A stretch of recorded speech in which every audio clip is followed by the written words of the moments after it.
After Lucasfilm's latest failures, they finally show a bit of self-awareness, but as usual, it's too late. The following is a world-class Bullshitters exclusive.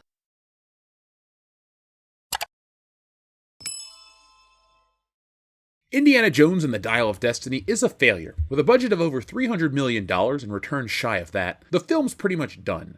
But Lucasfilm is looking to possibly learn from their mistake, and they've released a survey asking fans why they didn't like the film. This shows a bit of self-awareness on the part of Lucasfilm, but with other blockbusters capturing audiences and more competition on the way, Lucasfilm asking why is just a little too late. Case in point, any time after the film was made is a little too late. But before we get into that, today's video is brought to you by us here at shopwcbs.com. You know, it's summertime, it's getting hotter, but you have to wear something out in public, so why not wear something with style and class? World class, that is. So go to shopwcbs.com and get yourself an official WCBS t-shirt. There are dozens of choices designed by me, and all of our shirts are shipped and printed through Teespring, so you get their customer service, support, as well as the high quality each of their t-shirt carries. So go to shopwcbs.com right now to grab one of those, and since it's summer and it's so damn hot out, you might want something cool to drink. So why not drink that cool beverage out of an official WCBS pint glass? When you do, you'll become the fifth bullshitter. You can crack a cold one with us and spend your summer watching all the new world-class bullshitters content coming your way, including the return of Good Morning Pop Culture. So folks, you can click on those links below, get yourself an official WCBS piece of glassware, wear the t-shirt, and hang out with us all summer long. And now, back to the video. Lucasfilm was estimated to have spent over $329 million in total production costs for their latest installment in the Indiana Jones franchise, The Dial of Destiny, and the box office results have been a disaster. At the time of this writing, Indiana Jones and the Dial of Destiny has only managed to rack up $302 million worldwide. That means after 2 full weekends in theaters, the movie has yet to recoup its original production costs. With big-name releases such as Mission Impossible: Dead Reckoning Part 1, which didn't even make as much as they expected, and Barbie and Oppenheimer, the latest Indiana Jones film from Kathleen Kennedy-led Lucasfilm, is on track to become one of the biggest box office bombs of the year. On track?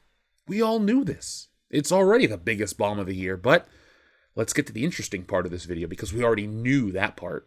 Interestingly, early screenings of Indiana Jones and the Dial of Destiny saw Lucasfilm and Disney handing out audience surveys to better evaluate what moviegoers consider to be the pros and the cons of the film. The first half of the survey includes questions regarding the demographic of the audience, such as gender identity, age, if you had children, the age range of those kids. Conversely, the second half of the inquiry asked moviegoers about their thoughts on Indiana Jones and the Dial of Destiny after watching the 2-hour 34-minute film. Now, from the image I have here, it's a little too blurry, but we do have a couple of notes, and I'll put those on screen in just a moment. Question 15 was the one that stood out, which asked members of the audience, what about the film prevents you from recommending it to others? As it laid out some of the film's negatives as presumably perceived by the studio, the respondents had this to choose from. Not a big enough villain/threat, too predictable, too long, not funny enough, too complicated for kids, it's too similar to previous movies, time travel elements were too far-fetched. Any time travel elements are too far-fetched. The ending was too easy and predictable. Confusing story. Not enough action. Harrison Ford seems to be too old to be Indiana Jones. The Dial wasn't cool enough. Too violent and too intense for children. I don't like the relationship between Indiana Jones and Helena. Now let's stop everything for a minute and talk about this. Seriously? Too violent and too intense? Well, this film has nothing on Raiders of the Lost Ark or the Temple of Doom. I guess society's just a lot weaker. Well, that's sad. But like I said a moment ago, time travel was the one thing we were all dreading in the film. Now, word on the street is that earlier versions of this film featured more time travel with Helena going through and reliving some of Indiana Jones's greatest adventures, and well, luckily, we didn't have to suffer through that one. But the Dial not being cool enough? I love Indiana Jones, I love Harrison Ford, but is anything from the last 2 Indiana Jones movies actually cool? Indy hasn't been cool since 1989. We're just kind of riding on the legacy of that greatness. So it's kind of a self-aware question that makes me scratch my head. And another point to talk about, it being too similar to previous movies. No, this isn't anything like the other Indiana Jones movies. Nothing has been this stupid. As Disney gives a list of objections to its films, they conveniently leave out more of the narrative-driven objections many fans of the series may have had with the film, including Indiana Jones being portrayed as a depressed old man.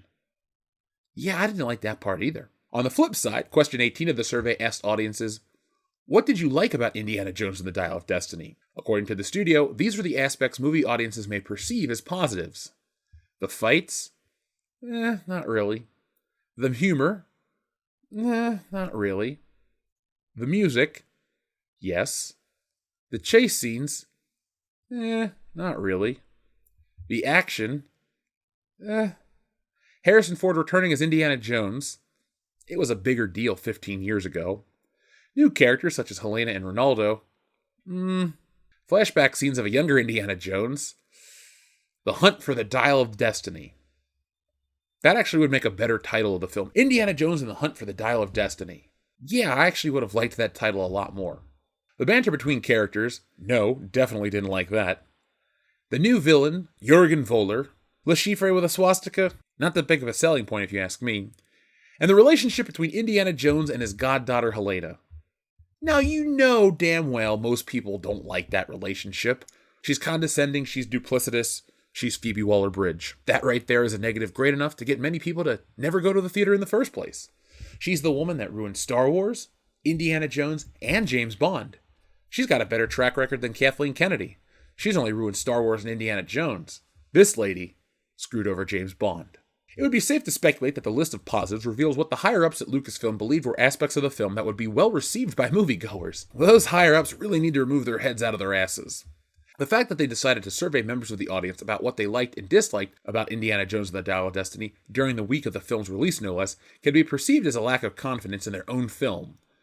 Well, article, not really. These pop up all the time. Exit surveys are nothing new, so let's not act like they are. But what do you guys make of this survey? Let me know in the comments below. From this, it's very clear that Lucasfilm is aware of how fans feel about these projects, yet it seems like they'd rather deal with the ramifications of disappointment instead of veering off the course, instead of giving the people what they want. If Lucasfilm is this self-aware, why go ahead with the plan? Ego? Hubris? All the things that make Lucasfilm Lucasfilm, but at the end of the day, they're just hurting themselves. The Dial of Destiny will never make a profit. There are so many reasons why, but Lucasfilm was aware of all of them. It would seem that Lucasfilm could have avoided all of these creative pitfalls they've faced over the last years. They just seem to not care. The recent events of the writer's strike and actor's strike has shown how Hollywood thinks.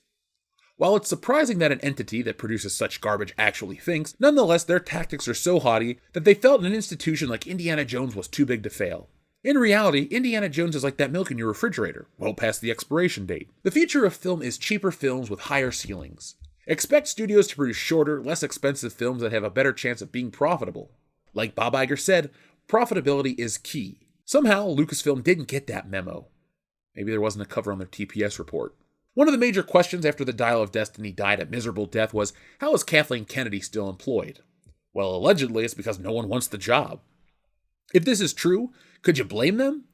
What would you do with these properties?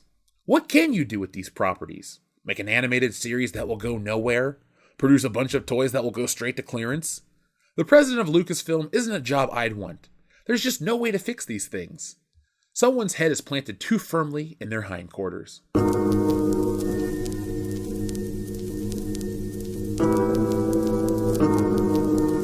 So folks, what do you think about all of this? What do you think of the exit survey? Like I said earlier, even though the article tries to paint it as this is something rare and exclusive, exit surveys are a part of movies. They have been for a long time. I've been part of test screenings, I've been part of special events in the past before this channel even existed, and I've been asked these questions before. But I do want to know what about this film didn't work for you. I'm not Brie Larson. I'm not going to sit and tell you. I don't want the opinion of 40-year-old white guys telling me about what didn't work for them from the Dial of Destiny. No, I don't care what age you are. If you saw this movie, I want to know what you think, and if you didn't see this movie, I want to know why. I know we cover Lucasfilm stuff a lot, but Lucasfilm is one of the biggest disappointments in entertainment today. Can they take anything from the past and make it good? No. They just remind you why you should move on in the future and not look backwards. Then again, Disney is stuck. They spent $4 billion to make stuff from the past, and the stuff from the past isn't viable. So yeah, according to this recent article, they said they made their money back after 6 years. Well, what are they doing now? Because this hasn't made a profit. The Rise of Skywalker was prohibitively expensive. They spent all of that money on the theme parks that they had to shut down part of with the Galactic Star Cruiser. So at the end of the day, what you're left with is the movies may have helped make money back, but other failures have progressively cost Disney money. There's been talk of renegotiations for what their licensors have to pay them to produce Star Wars merchandise, and Indiana Jones merchandise never really hits well. It's a historical thing, folks. You can go back and look at the Raiders of the Lost Ark toy line. That was a failure, even though I consider it one of the best toy lines of the 80s. The Temple of Doom toy line was a joke. It didn't even get to its second wave. And the Last Crusade toys, have you ever seen those? You haven't, because they never made any. Indiana Jones was always more of a lifestyle brand that appealed to an older demographic. And now that older demographic is very old, and the remaining people went to see Indiana Jones, and the rest, they don't care. I don't care if Harrison Ford's 80, 90, 100. I want him to make Stealing Solo the movie, so let's tweet at him and make that happen. But most importantly, I just want to lay it out here that Indiana Jones was great, and sometimes leaving things alone is the best thing you can do. Indiana Jones belongs in a museum. And I wish I could go back in time and use the Dial of Destiny to wipe out Part 4, because that one, the Kingdom of the Crystal Skull, that's the one that shit the bed. So folks, thank you for watching. I'll be back today at 2:15. Join us on Mondays, Wednesdays, Thursdays, and Fridays, and the weekends as well, for videos at 11:15 a.m. And then come back in the same day at 2:15 p.m. to check out those videos. Like I told you folks, we're hashtag building a better bullshitters. We're on our way to 200K, and I want to lay out our schedule so you won't miss out on being a part of the fun and excitement that is the WCBS channel. We're growing every day. I want to thank all of the new subscribers, and you want to be here early. You want to catch this stuff as we go live. We go live on Tuesdays and Thursdays right now, at 9 p.m. on Tuesdays, at 8:30 p.m. Eastern Standard Time on Thursdays. Take some time out of your schedule to hang out with us. Have some fun, learn a little, and interact with the best community on the internet. Not just YouTube, but the World Class Bullshitters community is on Facebook. We're on Twitter. We're going to Rumble. We're everywhere. And wherever we are, we bring the greatest audience of all time. So be a part of that audience. Make some friends. Hang out. Enjoy yourself, because life's too short to settle for shitty content. That's why you need content with class. World class, that is. So folks, I'll be back next time with more at 2:15. But in the meantime, be smart, be safe, be cool, but always be excellent to each other. Thanks for watching today's video. Yes, it's over, but don't cry, because there's more, a lot more from World Class Bullshitters. And there's only one way to get it. Hit that subscribe button below. When you do that, you'll get notifications and updates from World Class Bullshitters every time we go live. Basically, you won't miss anything.